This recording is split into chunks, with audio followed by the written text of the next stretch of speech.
Hi, my name is Hans Kruger. This is Module 5, Barriers to Web 2.0. A few of the articles that we read touched on the barriers to web-based technology. Some of them touched on the importance of school-age children benefiting from internet access and having that as an educational tool, and how important it is to develop 21st century skills. Many of the schools stepping up to the challenge to implement technology in the classroom, but many are still struggling to do so. Some of the teachers blame lack of time, training, technology support, administrative support, creating that digital divide. Some points that the articles do make: the schools need to have a culture that embraces change, creativity, and understanding how a technology can improve the classroom environment and overall education. Sustain consistent and team-oriented approach to their teaching tools, making sure that there's consistency if the kids are going from classroom to classroom with some of the approaches that are important. The video talked about also how that's easier for the younger kids since they're in one classroom the whole time. So, need teachers trained and willing to implement technology into lessons. Quality access for all is very important. There's some parts of the community and part of the nation, part of the world that do not have internet access or do not have the speed or quality of internet access that would truly help them. Thinking beyond textbooks, open educational resources is important as well. Do I feel that digital divide can be resolved? Yes. I think the question is when. So when can we get access to all these communities? When can we provide quality education and training to the teachers so they can implement in their classrooms as well? I think part of that is a partnership with private businesses, both locally and nationally, to get the funds to do some of these things. I think that's important. What skill sets do I feel the 21st century students need prior to graduation? Communication skills. I think some parts of our community and some of our student population struggles with communication skills. That's going to make it hard in the workforce.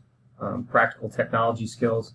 A lot of kids in our community, in our school district, are very good with social media, but when it comes to email and practical stuff that they might use in the workforce, it's a struggle for them.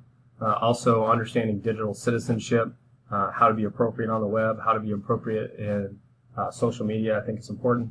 And also critical thinking skills, how to problem solve, how to think outside the box, things like that. What impact has the global economy had on my personal use of the internet?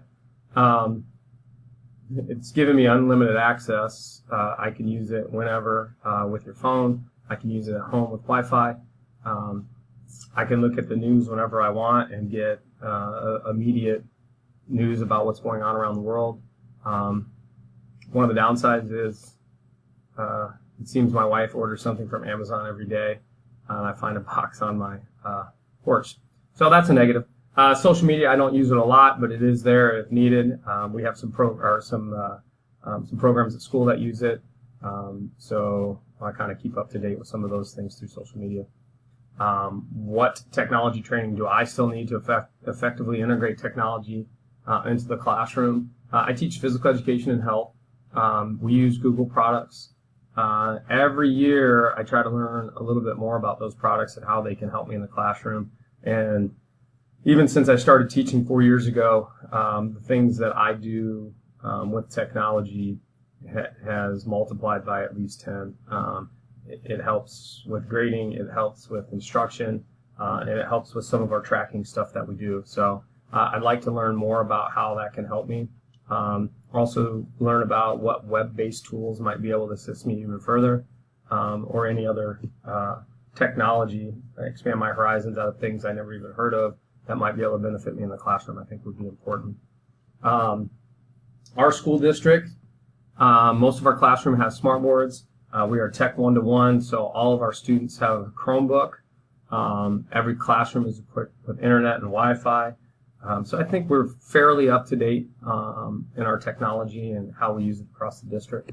What are the advantages of innovative practices in school? I think collaborative learning, practical skills, student engagement, getting better understanding and use of technology, and a broader reach into the classroom. Being innovative and doing different things in the classroom is going to reach more learners, keep kids engaged. So yeah, I think it's important, and I think it can broaden not only the teacher's horizon, but also help the students out quite a bit. What disadvantages do I see? The kids that have Chromebooks in our district, a lot of them do not have internet access at home, so they can use it for the 7 hours that they're here at school. But outside of that, to do homework or get on the internet is a struggle for a lot of our community. So also, it seems a lot of our parents to the students in the district don't have a good tech background or a lot of computer training. So them being engaged with their son or daughter and helping them with homework or other things, it might be a struggle for them because of their lack of background and training in those areas. Cyberbullying or inappropriate internet with the students that we currently have, yes, and often, unfortunately. Cyberbullying has been a problem in our community. We've tried different initiatives to try to eliminate those things, but it is a challenge. It's a challenge to track. It's a challenge to know when it is happening, but we've had several incidences every year that happen that come to administration. Also, we've had issues over the course of the last 4 years of sexting and video sharing between students, which is pretty concerning. We've also had kids with social media posts with weapons and drugs and those things, which we also work with a community resource officer that helps us kind of damper those things down and limit those things, or hold the kids accountable and teach them if they're doing some of those things. There are my references. Hey, thank you for your time.